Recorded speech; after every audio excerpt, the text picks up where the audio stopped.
So before we continue on, so here's a word from today's sponsor. Apex Racing Philippines is the distributor of the ultimate sim racing equipment here in the Philippines, and they just lent me out their flagship Moza product. So we have the R12 wheelbase, the RSV2 steering wheel, and CRP pedals. So I will have content coming soon with the simulator. I'm just literally enjoying it until the time I have it. But in future videos, that equipment will come in handy since I'm training a lot now for this 2024 season at E-Kart Raceway and the 2024 Camus Drift Motor Speedway karting season. And let's not forget, this coming weekend, by the time of this shoot, I will be participating in the Gymkhana Practice 3. So stay tuned for those upcoming videos right on my channel. So hello guys, welcome back to my channel. So what I have here today is the 2024 Kia Seltos SX. So this is now the top of the line model of the Seltos lineup here in the Philippines. Remember, this is a brand new Seltos which is actually now made in China compared to the Korean one of yesteryear. So I'd like to thank everyone here at AC Motor Central here in BGC. I just had a lend out of the Volkswagen Flyer, and more recently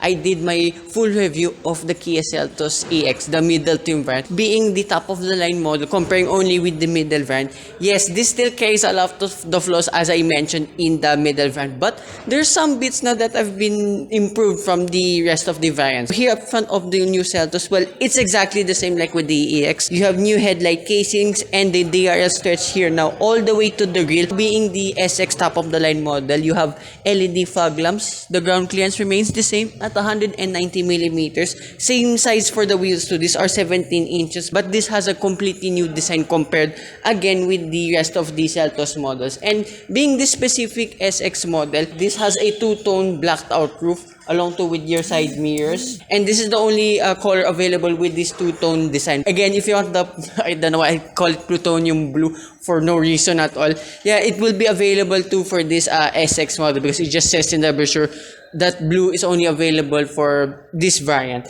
And yeah, same gubbins here and there for the exterior. Even at the rear, you have the very long LED light bar and the same amount of boot space. Sorry, I won't be able to demo properly the exterior because I'm in a tight space here in the service area. So you have the same amount of 468 liters, and then when you fold all of the seats down, it's 1,428 liters. But the biggest difference now with this SX model is the engine.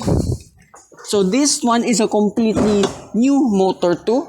So unlike what I said too in the EX review, the 2-liter Atkinson cycle naturally aspirated engine is already gone for all the Seltos models, but for this SX, this one's a pretty unique one.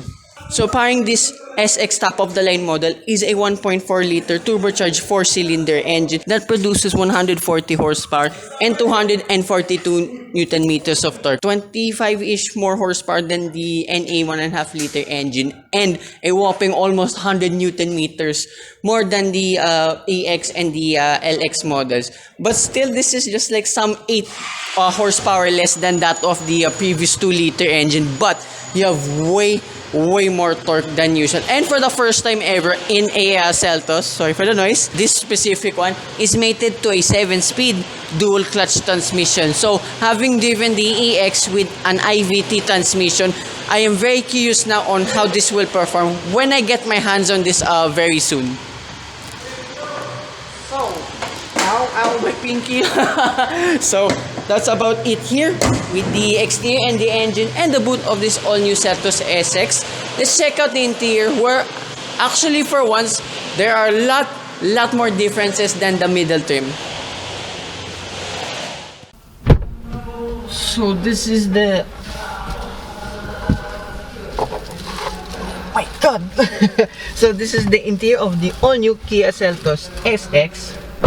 So mainly some parts here and up to there is exactly the same, but here in front there's a lot more changes. So here in the door card, yes, you have still the plastic and gloss black materials here on the door, but this one now for your elbows, the pads here now are all leather, well, leatherette-ish, and then cubby spaces, cup holders on either side, everything else is plastic.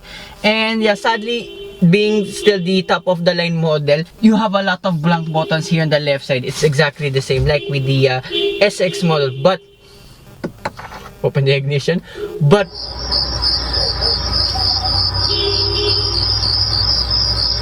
what the, oh So I thought this only existed in the EV6. You have here sounds of nature. What the?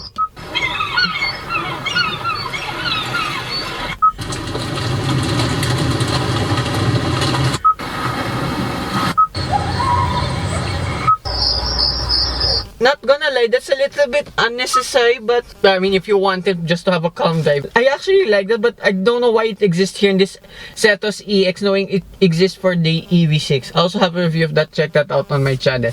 Now, this is the big difference with this Seltos EX. The dashboard is a completely new design. So, steering wheel here, it's leather but more on the durable side of things now, but a bit way better to the touch now, since again this is not the urethane type of material.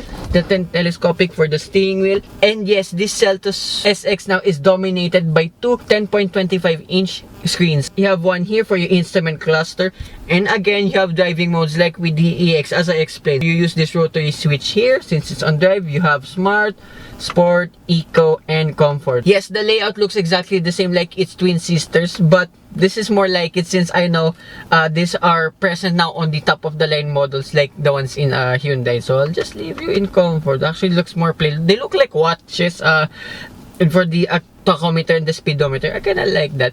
And then here now, for your 10.25-inch infotainment system, this is more like it. Not gonna lie, for example, not just with the Seltos EX, the Carnival and the Soluto, they have the same infotainment system. Yes, it looks a little bit dated, but it still has your all of your important functions. So like those vehicles, even though this one's just a little bit bigger, do you have Apple CarPlay and Android Auto. There's as well here sound mood lamp. As for the theme here in the infotainment system, okay, I'll just leave it at this since it's of the neon party kind of thing. So you have two here, quiet mode. I don't explain that much. I think I'll be using this mode a lot now if I ever buy a Kia Seltos, because I'm getting old already. And then here too, you have a reverse camera, pretty decent quality. And then here in the dashboard, yes, you still have plastic here and there, like even around in the air conditioning vents. But right here above now, this compartment on the right front passenger seat, this is on the squeegee side of things. That's more like it, got to be honest. And then glove box, okay, it's still the same. And then here, another big change here in the center, you have a dual zone climate control now with a little screen right in the middle. And further down, open this up, you have a 12-volt socket, a USB port, and finally a wireless charging pad, which was not present in the EX middle trim. And then back here in the steering wheel on the left side, you have your voice command and phone connectivity buttons, and on the right side you have adjustments for the instrument cluster and functions here for your smart cruise control, aka adaptive cruise control. Again, only exclusive for this SX top of the line model. And then back here in the center, you have your gear shift. Like with the EX, it shows a little display on the left side on which gear you are in. I didn't demo this too in the EX review. So going back here on the drive rotary switch, so press that, you have your traction mode. So you have snow, mud, and sand. No idea why you need it, but hey, at least it's still good to have. So here, the buttons are on in the gear shift. You have your electronic parking brake, auto hold function, your reverse camera button, and ventilations of the seats. My ass now is really cold, and I do favor this feature a lot in most vehicles nowadays. Further behind, open this tray up. You have two cup holders, and then here in the middle, open the center console box up. Like my complaint, the space is small, but at least you have a USB-C port just inside. And another big overhaul here for this SX top of the line model are the seats. Yes, finally these are all leather, and there's this nice Mario coin pattern here in the seats itself. I kinda dig the design actually, and the seats, good amount of bolstering here and there. And another big change with this SX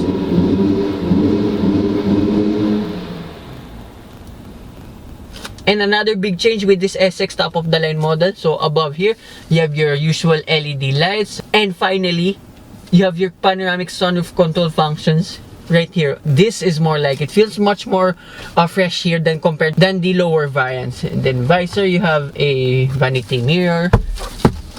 Okay, same results like with every other Seltos.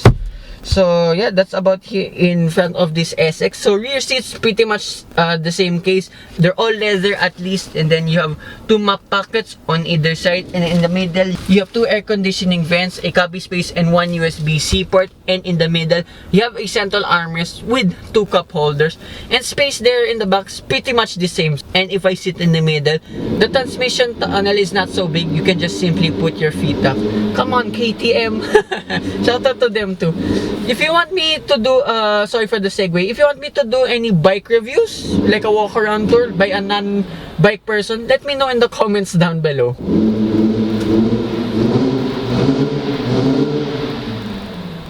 So for the cost of all of this, so being the top of the line variant now, this one costs 1,688,000 pesos. Yes, this is 400,000 pesos more than the EX variant. But like what I said in my EX review, yeah, for the price of it, it's so for me. But is this worth the extra 400,000 pesos now? Very much. You get the much more tech, and for people who are a bit lazy on the highways, you have smart cruise control, you have the engine, and better quality here in the interior, gotta say. So yeah, that concludes my walk around review of this Seltos SX. So hopefully test drive of this coming right up, and I will see you with more Kia reviews and more special vehicles here at AC Motor Central. So I'd like to thank them again so much, and to Sir Arabs for making this walk around review possible. And I will put in the description of the assigned agent to me if you want to purchase an all new Seltos or any other Kia model. And 2, I will do one more Kia review coming right at, which I thought is already being phased out here in the Philippines. So hope you guys like and subscribe, and I will see you with more future walk around reviews and car reviews. Bye bye.